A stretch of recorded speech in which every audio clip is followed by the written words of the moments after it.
Bonjour et bienvenue. On va commencer avec un chiffre qui donne vraiment le vertige. Ah oui, c'est assez frappant. Imaginez, on est en février 1983. Pour acheter, disons, tout l'indice boursier français, Donc la valeur de toutes les plus grandes entreprises du pays, en gros. et voilà, exactement, eh bien, il fallait moins d'une seule once d'or. Moins d'une once. Et puis, 17 ans plus tard, en juin 2000, pour faire la même chose, il en fallait plus de 22. On est passé de 1 à plus de 30, si on prend le plus bas et le plus haut. C'est un écart colossal. C'est délirant, et c'est justement cet écart qui est au cœur de notre analyse aujourd'hui. Tout à fait. On se base sur une source unique. Une étude qui a fait un vrai travail de fourmi, pour retracer 111 ans d'histoire économique française, de 1914 jusqu'à nos jours. Et le tout à travers ce prisme très particulier, le ratio CAC 40 sur l'or. Exactement. L'idée, c'est de décortiquer ce que l'auteur appelle un baromètre de la confiance. C'est un peu comme un thermomètre en fait. Oui, c'est une bonne image. Quand le ratio est haut, c'est l'euphorie. On a confiance dans la monnaie, dans les actions, on achète. Et quand il s'effondre, C'est la panique, la méfiance totale, et tout le monde se rue sur la valeur refuge par excellence, l'or. on va donc explorer 4 grands cycles qui racontent cette histoire d'euphorie et de panique. Et ce qui est fascinant, c'est que ce n'est pas aléatoire. L'analyse montre que tout ça oscille à l'intérieur d'un cône séculaire, c'est le terme utilisé. Un cône séculaire, c'est-à-dire Faut s'imaginer un sismographe. Au début du siècle, les secousses entre confiance et méfiance étaient déjà fortes, mais disons contenues. L'idée du cône, c'est que le sismographe devient de plus en plus sensible. Ah, d'accord. Avec le temps, les secousses deviennent de plus en plus violentes. Les pics d'euphorie sont plus hauts et les creux de panique, beaucoup plus profonds. D'accord, le décor est planté. Une histoire de confiance et de panique qui s'amplifie. Alors, allons-y. Premier cycle, 1922-1939. C'est là que tout se met en place, si je comprends bien. C'est un peu l'ADN de l'instabilité française, oui. On sort de la Première Guerre mondiale, la France est à genoux, le franc ne vaut plus rien. Et le ratio est au plus bas, 2,46, confiance zéro. Confiance zéro, absolument. Et c'est là qu'un personnage clé entre en scène, Raymond Poincaré. Ah oui, On le rappelle au pouvoir en 1926. Sa mission, c'est de sauver le franc. Il impose une rigueur budgétaire très très dure, et ça marche, il stabilise la monnaie. l'hémorragie est stoppée, quoi. C'est ça. Alors attention, le franc ne vaut plus qu'un cinquième de sa valeur d'avant-guerre, mais il est stable. Et l'effet sur la confiance est immédiat. C'est si mécanique que ça, un homme politique arrive, il prend des mesures fortes et hop, la confiance revient. À l'époque, c'est presque aussi simple. Pour les marchés, la stabilité, c'est tout. Les capitaux qui avaient fui la France reviennent en masse, la bourse de Paris s'envole. Les années folles. Exactement. Et notre baromètre, le ratio, il grimpe en flèche. Il atteint un pic à 7 en 1929. Mais bien sûr, ça ne dure pas. La Grande Dépression arrive des États-Unis, l'instabilité politique française revient, et puis le coup de grâce, la victoire du Front populaire en 1936. Là, pour les marchés, c'est la panique. C'est une nouvelle dévaluation du franc. Et la confiance qui avait mis des années à revenir s'évapore en quelques mois. C'est donc ça l'ADN de l'instabilité. C'est le schéma fondamental. Une stabilisation monétaire crée la confiance, la bourse monte, mais une crise politique majeure, ça détruit tout et ça provoque une fuite vers l'or. C'est un cycle qui va se répéter. D'accord.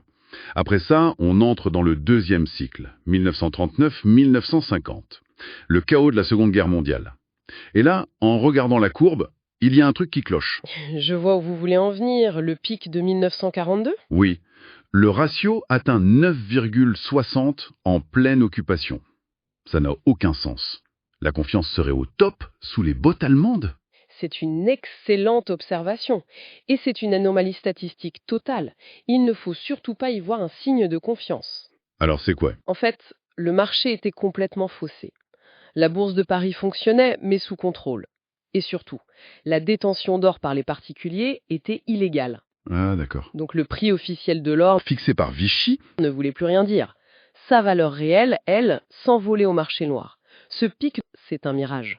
Un mirage qui se dissipe vite à la libération, j'imagine. C'est un retour à la réalité et il est brutal. L'inflation est galopante, 50% par an. 50%? Le gouvernement dévalue sans arrêt. Et là, le verdict est sans appel. Entre 1942 et 1950, la bourse progresse de 46%. C'est pas mal, hein? Mais dans le même temps, l'or explose de 644%. Ah ouais, quand même. La leçon est claire, en période de chaos, le papier-monnaie, Ne pèse pas lourd face au métal physique. et ça a aggravé une méfiance très profonde dans la mémoire collective française. Une cicatrice qui explique beaucoup de choses. Et la suite, c'est le troisième cycle, de 1950 à 1983, le plus long, 32 ans.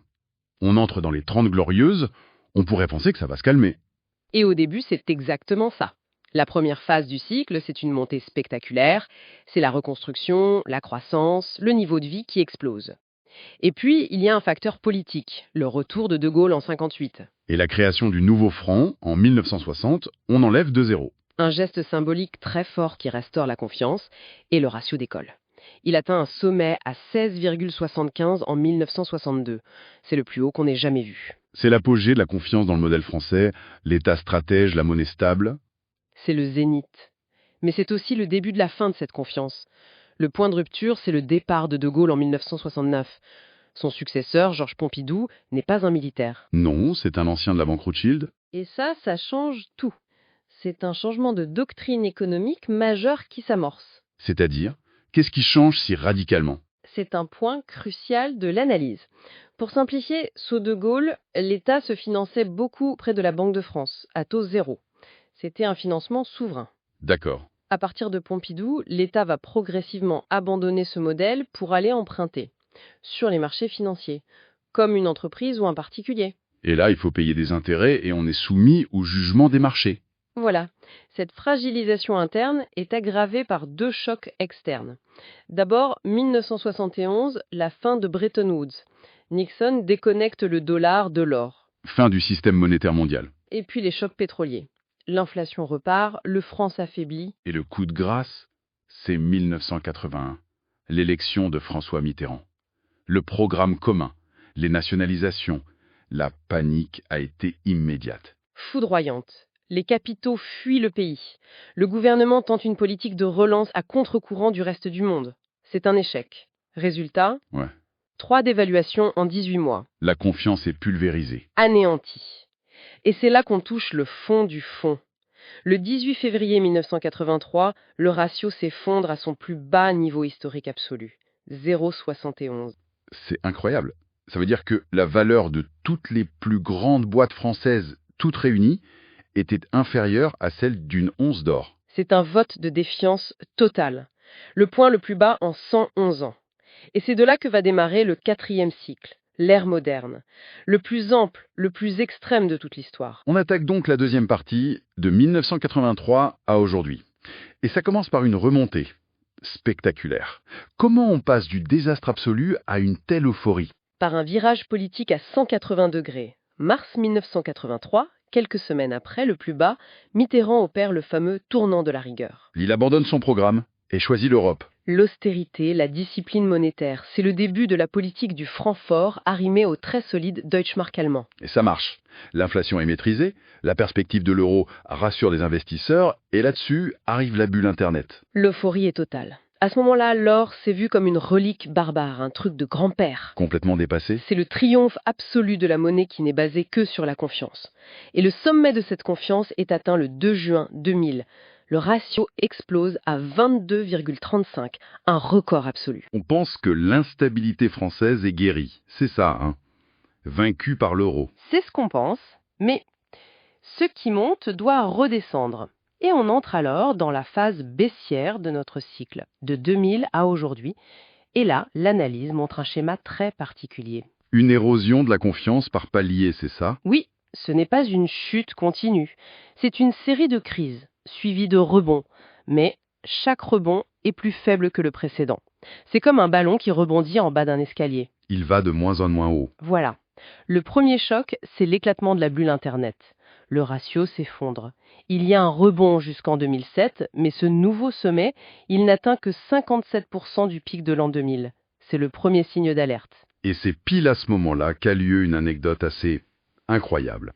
La France, sous l'impulsion de Nicolas Sarkozy, alors ministre de l'économie, décide de vendre son or. Une partie non négligeable, 589 tonnes, près de 20% des réserves, vendues entre 2004 et 2009. Le timing est... Catastrophique. On vend notre assurance juste avant la plus grande crise financière depuis 1929. Le manque à gagner est estimé à plus de 10 milliards d'euros. Un grand classique. Ensuite, la crise de 2008 arrive, puis la crise de la dette en Europe, et le ratio s'effondre à nouveau. Il touche un creux en 2011 à 2,19.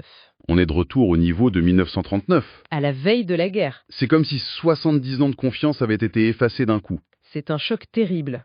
Le rebond qui suit est complètement artificiel. Il est alimenté par l'intervention massive de la BCE et le fameux Whatever it takes de Mario Draghi. La BCE inonde les marchés de liquidités. La tendance de fond à la baisse est indéniable. Et depuis 2018, la source explique qu'on entre dans une nouvelle dynamique.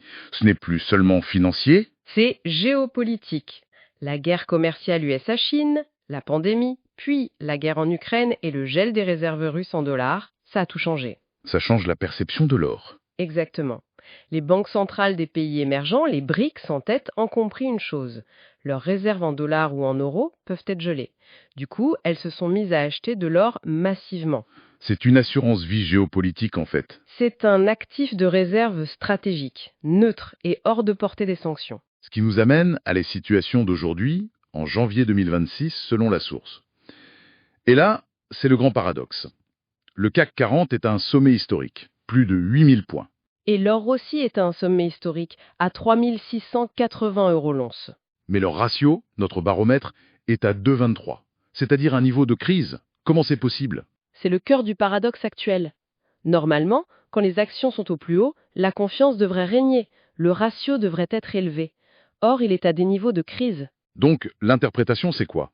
L'interprétation de la source est la suivante. Ce n'est pas une méfiance envers l'économie réelle. Les entreprises du CAC se portent bien. C'est une méfiance spécifique et profonde envers le système monétaire lui-même. D'accord. Les investisseurs achètent des actions et de l'or. C'est le comportement typique de quelqu'un qui se couvre contre une potentielle crise de la monnaie. On achète les meilleures entreprises, mais on prend une assurance en même temps, au cas où la monnaie dans laquelle elles sont évaluées s'effondre. C'est ça. C'est précisément ça. L'analyse propose d'ailleurs 3 scénarios pour la suite. Le plus probable, à 45%, c'est que la baisse du ratio continue si les tensions géopolitiques s'aggravent. D'accord. Le deuxième, à 40%, une sorte de stabilisation dans cette zone de crise, un équilibre précaire. Et le moins probable, 15%, un vrai rebond de confiance. Mais pour ça, il faudrait une détente géopolitique majeure. Ok. Si on essaie de synthétiser ces 111 ans d'histoire complètement folle, quel est le message principal? Le premier point, c'est cette méfiance chronique, presque génétique des Français envers leur monnaie. C'est une spécificité nationale. Le ratio américain, lui, progresse sur le long terme. En France, non. Ça oscille sauvagement. Le deuxième point, c'est ce cône séculaire. L'idée que l'instabilité, loin de se calmer, s'amplifie. Le sismographe s'affole de plus en plus. Et le dernier point, c'est que la situation actuelle est une anomalie. Un ratio aussi bas avec des marchés actions au plus haut, c'est un signal d'alerte. Par le passé, ça a toujours précédé des crises systémiques. L'auteur conclut que pour les Français, l'or n'est pas une relique barbare, mais bien une assurance contre l'instabilité chronique. C'est une leçon que chaque génération semble devoir réapprendre. Et ça nous laisse avec une question finale. Face à ce schéma de crise qui s'amplifie depuis un siècle, la situation paradoxale d'aujourd'hui n'est-elle qu'une nouvelle oscillation, violente mais prévisible, dans ce grand cycle? Bien. Est-ce que pour la première fois, c'est le signe d'une rupture plus profonde du système monétaire lui-même? L'histoire est en marche.